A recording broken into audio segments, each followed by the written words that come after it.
Hi, Lauren. Hi, how are you? I'm fine, and you? Good, thank you. No, thank you for being here today. So, I'm going to show you the first lesson plan for my first recorded class that is going to be next week. And it is going to be about the analysis of the book Story of a Castaway.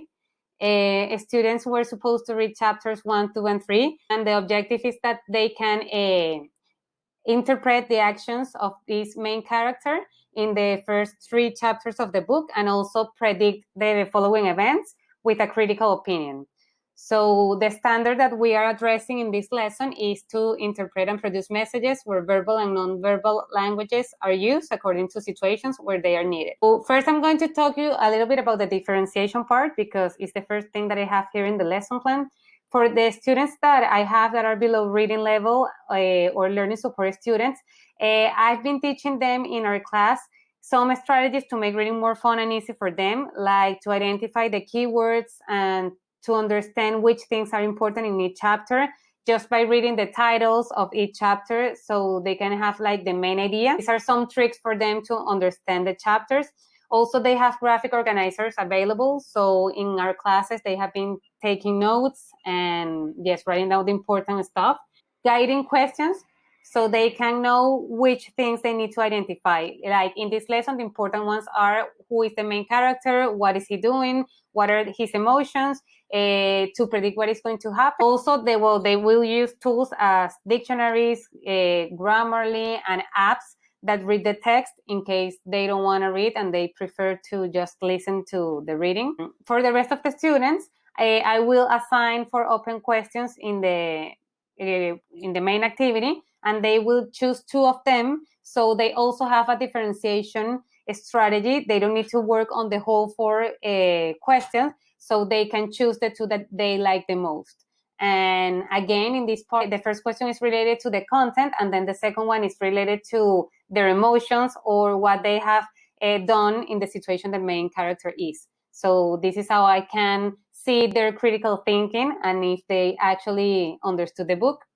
Also to engage them because they really like to predict what is going to happen and to put themselves in that situation.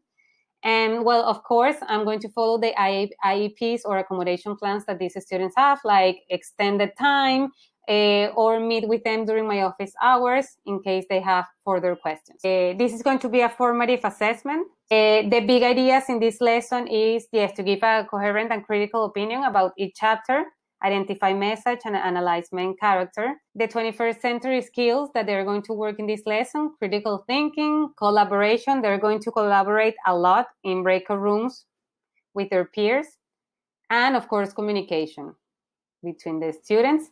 Okay, so this is how the lesson is going to be. We're going to start with a vocabulary activity that is going to be 10 minutes, and I'm going to give them a list of words with a choice word. So they have to choose one of those words and one option, and they're going to work in breakout rooms really fast, and they're going to share this with one more peer. And after that, when we go back to the main call, I'm going to use my randomizer. In this case, I'm using a wheel of names, and I'm going to ask at least 2 of my students to tell me what the other student answered. So that way I'm making sure that they are paying attention to the other person and both of them are participating. After that, we're going to have the pre-assessment activity. I'm going to have a Google slide projected in the main call, and we're going to go chapter by chapter, and I'm going to ask them again in breakout rooms to discuss 2 or 3 mainly events that they remember from each chapter. So once they have this discussion in breakout rooms, we're going back to the main call. I'm going to ask again randomly, and I'm taking these notes live on the Google slide, and I'm asking them to write those notes down on their notebooks. So in case they couldn't listen or they forgot something, I am projecting the whole time the notes we're taking. We're going to do this with chapter 1, then chapter 2, and then chapter 3. Then our mini lesson, I'm going to show them 4 different groups of questions with 2 questions in each group. The first one, it's related to the content of the book, and the second one is the connection to the real life or their feelings and emotions to that specific part of the book. So again, they're discussing this with their classmates, and then we're going to discuss them in the main room. This is going to be really fast. I think the important part is for them to be in these breakout rooms and refresh the story, because the students sometimes forget really fast what happened in the chapters, and I really wanted to make sure that they understood the first three to keep going on the book. And during our work time, that is going to be the longest activity, it's going to be 20 minutes. They will enter a Jamboard, and there they will find the first slide with instructions, and then we're going to have 3 more slides with different fragments of the book. So in the first one, I have one fragment of the first chapter, then the second, then the third, and down on each slide, well, I have the learning objective on the top, so they know all the time what they need to learn in this lesson. And then at the bottom, I'm going to have 3 different sentences, and they are talking about different topics. Like the first one is related to emotions, the second one is related to what would you do in that situation, and the other one is about prediction. So each question is going to have a different color, and they have to grab a Post-it and make the Post-it the color of the question and answer in that Post-it. So they are going to write this Post-it in breakout rooms so they can work with a peer. And then when we come back, I'm going to random ask one person from each color. And well, at all times, the whole class can see the Jamboard, and they can see the answers that are being put in there by the rest of the students. So we're going to do this chapter by chapter. After this is done, we come back to the main call. We have a reflection time that is going to be about 5 minutes. There I'm going to ask them what did they learn today, that if the class went well, what we can improve the next class. And in the end, I'm planning making a poll with this tool that we have in Google Meet, asking them if they like the class overall, because I think that's really important to me. And that is going to take 1 minute. I'm thinking it's just, did you like the class? Yes, no, that's it. And well, here you can see what every person does in the activity. Like, I'm in charge of the vocabulary activity. We do together the pre-assessment activity. You have to do the mini lesson. You have to work in your peer review, so they can see. And I can have this in my planning to make sure everybody's doing something. Well, here you can see all the resources that I'm going to use in this lesson. The Google Meet, Google Slide, the Jamboard, a timer, that's very important for time management, and the wheel of names, that they get very excited with this wheel. I'm going to write all the things that I think I need to improve, or things that I need to work on for my coming classes.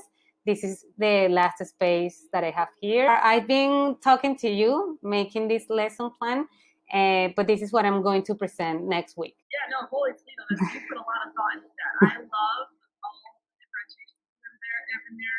You have your color coding, you have your group work that is sort of centered around making sure that all students feel supported in the information, and they don't feel like they have to give up or didn't read, so they don't want to participate. You're providing that opportunity. You're posting it in on the Google Slide, like you mentioned, and you're allowing them that opportunity as well to make sure that they can get something written down.